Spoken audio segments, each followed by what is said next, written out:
que vocês acham que a gente está tão confuso com a alimentação, hein? Vocês têm percebido isso? Por que as pessoas estão tão ansiosas, tão angustiadas com relação à questão da alimentação, que é um ato assim tão simples, né? E que a gente perdeu a mão. Vocês concordam que a gente perdeu a mão? Virou conversas de todos os lugares que a gente vai, as pessoas estão falando em o que comer, o que não comer, a última pesquisa de não sei o quê, que agora o café pode, depois o café não podia, agora, cada hora é uma coisa e a gente fica se perguntando, né, eu como profissional que lido diretamente com isso, que recebo as pessoas com essas angústias no meu dia a dia, eu fico me perguntando, o que está acontecendo? Então, hoje, e esse módulo todo, eu vou procurar me dedicar muito mais a trazer essa reflexão, a fazermos juntos essa reflexão e sair um pouco da bioquímica. Vamos falar da bioquímica, da fisiologia, do ideal, vamos falar assim, mas a gente vai fazer uma leitura um pouco mais abrangente, porque não é para estar assim, né, gente?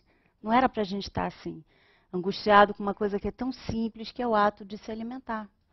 Né? Vocês concordam que a gente está assim ou é uma visão... Ok, que bom. E aí, a gente pensa o seguinte, a gente hoje vê a nutrição não muito tanto mais como uma ciência, né? Pelo menos isso está chegando para a gente, e sim como uma ideologia. Ideologia que está sendo criada por quem? É isso que eu acho que a gente tem que se perguntar. Primeiro, pela indústria de alimentos, que bombardeia a gente com informações bastante equivocadas, porque, enfim, a função da indústria de alimentos é vender alimentos. Tá? Então, a gente tem produtos duvidosos, com aspecto de comida, com a ideia de que é comida, inclusive isso é vendido com a ideia de que é comida, né? E a gente compra a ideia e a pseudo-comida. Então, essa primeira vertente, essa ideologia, trazida pela indústria de alimentos. A segunda, pelo jornalismo. Mas o jornalismo que diz respeito à alimentação, ele tem muito pouca visão crítica. Vejo que as pessoas não têm o menor preparo, as perguntas são sempre muito primárias e a gente dá uma resposta mais profunda e não sai aquilo que a gente falou. Né? Então, a visão é muito pouco crítica essas informações da alimentação para vocês leigos chegam através dos jornalistas, através da mídia. Isso precisa ser repensado. Os jornalistas precisam ter um pouco mais de responsabilidade sobre o que eles estão divulgando em termos de alimentação. E a terceira é o governo, né? Que, infelizmente, muitas das vezes, óbvio que existem as suas exceções, mas ele muitas das vezes é corrompido por pressões políticas das grandes indústrias para colocar o alimento no mercado. Então, algumas coisas do tipo, que aí isso não é divulgado, né? Você pode consumir muito menos animal do que você consome, mas a indústria de alimentos a indústria de abate de animais não quer que você saiba disso. Talvez você não precise consumir leite, mas você trazido para essa ideia de que você precisa. Vocês lembram de uma campanha americana que foi durante muito tempo divulgada com artistas com bigodinhos de leite? Vocês lembram disso? Isso foi porque eles começaram a perceber que estava havendo um declínio no consumo de leite, então a indústria falou, opa, peraí, né? E aí, infelizmente, o governo, a ideologia que vem através do governo, com seus programas de nutrição, vem através, muitas das vezes, dessa pressão política que vem das indústrias de alimentos. Então, acho que é importante a gente saber disso, né? A gente criar essa visão crítica sobre o que está botando para dentro. Porque nós vamos ser fruto, sim, bioquimicamente falando, daquilo que ingerimos. Nós já vamos já entrar na questão bioquímica. Antes disso, talvez a gente pudesse trazer essa conclusão mais para o final, mas eu já queria abrir com ela, com essa ideia. Eu acho que o que acontece é que a gente perdeu a conexão com o simples na vida. Né? Acho que isso se refere a tudo. A gente perdeu a conexão com as nossas tradições, com as nossas culturas. E aí, a partir do momento que isso aconteceu, a gente perdeu principalmente o bom senso. Então, existe muita teoria, né, vinda de todos os lados, seja através da mídia, seja através do governo, seja através das próprias indústrias bombardeando a gente, e a gente perdeu o bom senso. Então, eu acho que o que a gente pode basicamente concluir, ainda vamos falar muito, mas já começar fazendo uma conclusão aqui, depois eu quero ouvir vocês no final, se vocês concordam, é que a gente perdeu o bom senso. A gente está dando vazão a muito blá blá blá, está deixando entrar muita teoria e esqueceu de se olhar. E para a gente se olhar, por que eu digo que a gente esqueceu de se olhar? Porque aí eu vejo a minha prática clínica diária lá, né, de ver pessoas que chegam para mim e dizem assim, principalmente gente idosa, que você diz assim, vamos comer um ovo todo dia, um ovo caipira. A gente botar esse velhinho na boa. Gente, tem idosos que choram no consultório quando descobrem que podem comer ovo. E depois de anos proibidos de comer ovo. Então as pessoas deixaram de comer o que é comida. O que disseram para esse senhorzinho que ele tinha que comer no lugar do ovo, do feijão? Ah, um pão light, uma blanquete light, com um refrigerante light, uma sopinha de pacote. Isso é comida? Né? Então a gente hoje deixa de ter o prazer de um bom alimento, que isso é inerente ao ser humano, né?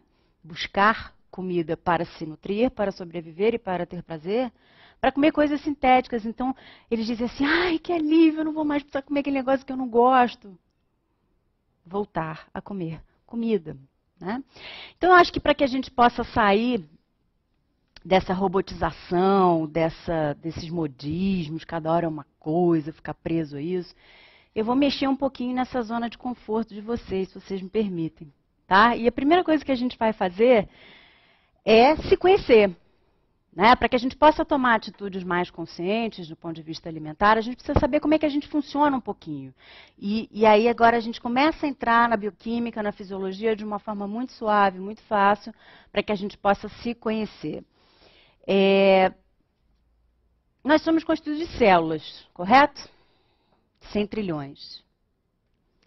Eu quero que vocês pensem em uma célula, de qualquer lugar, do fígado, do olho, da pele, um neurônio, neurônios, a gente vai falar bastante semana que vem.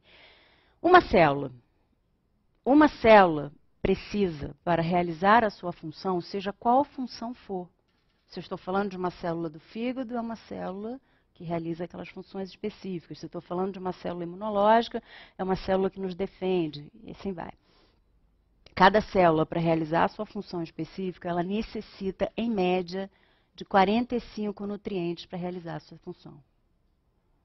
Ou seja, vamos raciocinar juntos. Se nós somos constituídos de células, e células para realizar a sua função dependem de nutrientes, nós somos o quê do ponto de vista fisiológico, gente? Nutrição pura. Tá? Do ponto de vista fisiológico. Células dependem de nutrientes. Por que eu digo do ponto de vista fisiológico? Porque existem várias outras, não somos só nutrição, né? Isso a gente vai falar mais no final. Mas do ponto de vista fisiológico, nós somos nutrição pura. Porque cada célula, para desempenhar seu papel, precisa de nutrição, de nutrientes. Então, esse é o primeiro link que a gente faz com aquilo, quando a gente diz, o que você come vai se transformar naquilo que você é. Né? Essa frase conhecida de você é o que você come. Vocês agora conseguem entender por que essa frase existe. Porque o que você come vai interagir com a sua própria bioquímica celular e fazer o trabalho. Então, se uma célula não está recebendo adequadamente nutrientes, como é que vocês acham que fica o papel funcional dela? Não fica, né? Ou fica pobre. E é nesse aspecto que a gente diz que somos nutrição pura. E aí, muitas pessoas chegam no dia a dia e perguntam, será que o meu refluxo, será que a minha alteração intestinal, será que a minha dor de cabeça, será que a minha inflamação de repetição tem a ver com o que eu como? Eu acho que essa já começa a ser uma pergunta muito bacana da gente se fazer. Vocês acham que tem? Certamente que tem. Porque se eu não estou colocando nutrientes dentro da célula, a célula não trabalha no seu ponto ótimo. E aí qualquer doença pode acontecer como consequência. Agora, existe uma boa notícia. Somos constituídos de 100 trilhões de células e não são células estáticas. Nós não nascemos e morremos com as mesmas 100 trilhões de células, correto? Estima-se, obviamente isso é uma estimativa, a gente não tem como ter certeza disso, mas estima-se que renovemos, em média, por dia, 50 milhões de células. Gente, eu acho essa uma notícia genial, sensacional. Porque o que é isso, se não uma oportunidade diária que a gente tem de sermos mais saudáveis? Porque eu não sou hoje a pessoa que eu fui ontem e eu não vou ser amanhã que eu sou hoje. De cara aí, 50 milhões ou mais, enfim, de células foram renovadas. Renova de todo mundo? Sim, renova de todo mundo. Mas a grande questão é a qualidade da renovação. Porque renovar vai. Isso é intrínseco ao ser humano. Mas a questão é qual é a qualidade de renovação que a gente quer. E aí, como é que vocês acham que deve ser a qualidade da renovação de uma pessoa que só come produto sintético? Provavelmente não tão boa. Né? De uma pessoa que não recebe a nutrição adequada no seu dia a dia. Então, a gente passa a renovar células, sim, mas células doentes. E aí ficamos doentes. Então, o que a gente quer é renovação celular sadia, porque a renovação existe. O universo nos dá todos os dias essa oportunidade maravilhosa de renovação celular. A questão é, o que a gente vai fazer, qual é o pulo do gato, o que a gente precisa aprender para fazer com que essa renovação seja bem feita. Mas o que nós estamos fazendo na alimentação atual? Nós estamos consumindo poucos nutrientes. E além de poucos nutrientes, nós estamos colocando no lugar substâncias que nós chamamos de xenobióticos. Não se assustem com essa palavra, ela é muito simples de entender. Vamos fazer uma leitura dela. Xeno significa estranho. Estranho à biose, estranho à vida. O que na prática é um xenobiótico do ponto de vista alimentar? Um corante, um conservante, um aromatizante, um adoçante, todos esses chamados adulterantes, né? Todas essas substâncias que são colocadas nos alimentos, ou naquilo que a gente quer chamar de alimento, porque eu espero que no final a gente conclua que muita coisa que a gente come não é comida, para que aquilo se mantenha em prateleira, para que aquilo seja minimamente palatável, para que aquilo esteja conservado. Tá? E aí, o que está acontecendo com a gente hoje? Nós estamos deixando de colocar nutrientes dentro da célula para colocar xenobióticos. Porque estamos comendo pouco nutrientes e muitos xenobióticos. E aí a célula, quando chega aquele xenobiótico ali, ela, pumba, acende um sinal vermelho e diz assim, isso não pode ficar aqui. Células, para realizar sua função, gastam nutrientes. Olha o que a gente está fazendo. A gente está comendo pouco nutriente, o pouco que está entrando está sendo gasto para jogar lixo fora. Por isso que estamos tão desnutridos. E aí, o que esse combustível correto que a gente quer, né, esses nutrientes nobres na alimentação, vão fazer pela gente? Vão proporcionar para a célula a sua fisiologia. A célula, gente, ela é inteligente. Ela é programada para funcionar perfeitamente. Basta que nós demos o combustível correto, isso já ficou claro. E aí, a partir do momento que a gente faz isso, a coisa se processa e a gente não adoece. Mas a gente não precisa só de nutrientes. Então, vamos começar a entrar nos alimentos. Alimentos não são só fontes de nutrientes. Eu acho que a gente tem que parar de olhar a nutrição assim tão dividida, né, tão compartimentalizada como a gente está vendo, porque isso está gerando muita confusão. Confusão, por exemplo, como vocês ficarem obcecados com a leitura da tabelinha nutricional lá para saber quanto de carboidrato, de proteína, de lipídio tem ali. Gente, esquece isso. Nutrição não é matemática. Querem ver por que não? Essa notícia é difícil. Vamos lá. Quando eu pego uma cenoura e eu levo ela para o laboratório, e eu vou analisar todo o seu teor ali, né? Eu vou colocar em aparelhos específicos, com medidores específicos, para saber quanto de carboidrato, quanto de proteína, quanto de gordura, quanto de fibra ela tem. Se eu pego uma cenoura do Rio de Janeiro, pego uma cenoura de São Paulo, elas vão ser diferentes.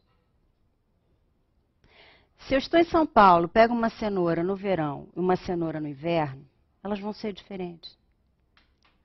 Então, essas tabelas nutricionais, nas quais a gente passou a ver a nutrição como matemática, né? Quantas calorias, e dessas calorias, quanto de carboidrato, de lipídio. Gente, isso é extremamente variável. E não é isso que importa. Porque quando a gente olha para a nutrição como matemática, vamos ver se vocês concordam comigo. Quando a gente olha para a nutrição como número, é claro que eu vou escolher um refrigerante zero ao invés de um suco de laranja. Não é claro? Se eu estou olhando a coisa como matemática. Mas o que eu estou fazendo quando eu faço essa escolha? Comendo lixo, comendo xenobiótico e não comendo nenhum nutriente. E ainda mobilizando os meus próprios nutrientes para jogar aquele lixo fora. Então, eu quero repetir isso porque eu acho que isso talvez seja uma das coisas mais importantes que eu vim dizer aqui a vocês hoje. Nutrição não é matemática. Por a gente acreditar nisso, é que a indústria está fazendo o que está fazendo com a gente. E aí, voltando aos nutrientes. Alimento não é só a fonte de nutriente. E mesmo que ele fosse, a visão não seria matemática. Alimento é também fonte de substâncias que nos protegem contra doenças. A essas substâncias a gente chama de nutracêuticos. Nutra vem de alimento, cêutico vem de terapêutico, alimento terapêutico. O que é isso? São substâncias que estão presentes nos alimentos que não têm função de me nutrir, mas têm função de me proteger. Vocês já conhecem isso certamente, vou falar alguns nomes conhecidos de vocês. Licopeno, o vermelhinho do tomate, né? O pigmento vermelhinho do tomate. O que o licopeno faz? O licopeno é um nutracêutico presente no tomate, presente na melancia, no damasco, cuja função principal é proteger contra câncer. Nós temos, como afinidade especial, a próstata, em meninos comam tomate, tá? E de preferência com azeite, para que você disponibilize mais ainda o licopeno. Então, mais exemplos de nutracêuticos. Sulforafano no brócolis. Os nomes são sempre esquisitíssimos, tá? O que é o sulforafano do brócolis? É uma vitamina, é um mineral, é um carboidrato? Não, é um nutracêutico, é uma substância que está ali presente naquela planta, cuja função é, por exemplo, proteger contra câncer de intestino, que é um dos cânceres mais incidentes, que mais cresce, gente. Atualmente é o câncer de intestino, e a gente vai ver agora por quê. Então, alimento é fonte de nutriente, para conferir para as células o que elas precisam para funcionar. Alimentos são fontes de nutracêuticos, substâncias que vão nos defender contra doenças, inclusive aquelas para as quais, não só as ambientais, como aquelas para as quais a gente tem a genética programada. Isso é uma área linda da nutrição que se chama nutrigenômica, que é onde a gente descobre que muitos desses nutracêuticos e desses nutrientes modulam uma coisa que a gente chama de expressão gênica. Não se assustem com esse nome. O que é isso? É expressão genética. Aquilo para qual o meu corpo poderia expressar uma genética de uma determinada doença, vem os nutrientes e os nutracêuticos e impedem que isso aconteça. Gente, isso é lindo, né? Eu sei que eu sou suspeita, mas é muito lindo, né? E, então, se nós nos nutrimos, nos protegemos através do alimento que consumimos, nós também vamos ter ainda uma terceira grande proteção, que é o controle das bactérias intestinais. Quando a gente se assusta com o número de 100 trilhões de células, né? 100 trilhões de células, a gente não consegue nem ter muita ideia do que seja isso. Esse número assusta muito mais, que é o seguinte: por 1 grama de fezes, agora eu vou falar de coisa, vocês estão comendo, né? Agora eu vou precisar falar de cocô, vocês me deem licença. 1 graminha de fezes, nós temos 10 elevado a 11. Eu nunca sei dizer, já me disseram várias vezes o que isso significa, acho que são 5 quatrilhões, mas eu sempre esqueço, porque raciocínio é matemática. Se tiver alguém aí que conheça de cálculos e matemáticas, 10 elevado a 11. Isso é o que a gente tem, gente, de micro-organismo em 1 grama de cocô. Uma vez eu dando uma aula, eu perguntei assim, mas o que é 1 grama de fezes? Alguém disse assim, uma titica. tem nem como quantificar, né? Imagina um cocôzinho básico de 100 gramas, que também é bem pouquinho, né? A quantidade de micro-organismo que a gente não tem. E por que a gente é tão colonizado por esses micro-organismos? Porque eles têm uma função tão nobre quanto as células. Quais? Formar uma série de vitaminas. Por exemplo, todas as vitaminas B, B1, B2, B3, B5, todas, eles formam. Vitamina K, que é a vitamina que coagula, né, o sangue.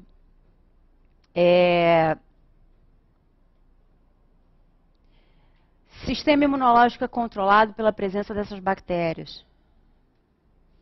Sistema neurológico hoje já sabe que está muito implicado com a presença desses micro-organismos também. A gente vai falar disso mais semana que vem. Não à toa, os chineses já dizem lá na sua medicina milenar que a doença começa no intestino. Isso é de uma sabedoria incrível, realmente. Quando a gente começa a entender a importância desse intestino saudável. O intestino saudável, leia-se a integridade da manutenção desses quinquilhões de micro-organismos. A gente consegue entender essa frase do chinês. E aí, como é que a gente controla essas bactérias? Como é que vocês acham? Dando comida para elas. Sabe quais? Vegetal. Frutas e vegetais são aqueles que vão alimentar os nossos micro-organismos do bem, que nós chamamos de probióticos ou simbióticos, enfim, tem vários nomes. E esses bichinhos do bem, quando bem alimentados, fazem a sua função de reforçar a imunidade, de formar vitaminas, de manter a integridade da própria mucosa intestinal, porque aí se essa mucosa estiver íntegra, a gente absorve bem os nutrientes, e aí vai um ciclo bonito que se fecha.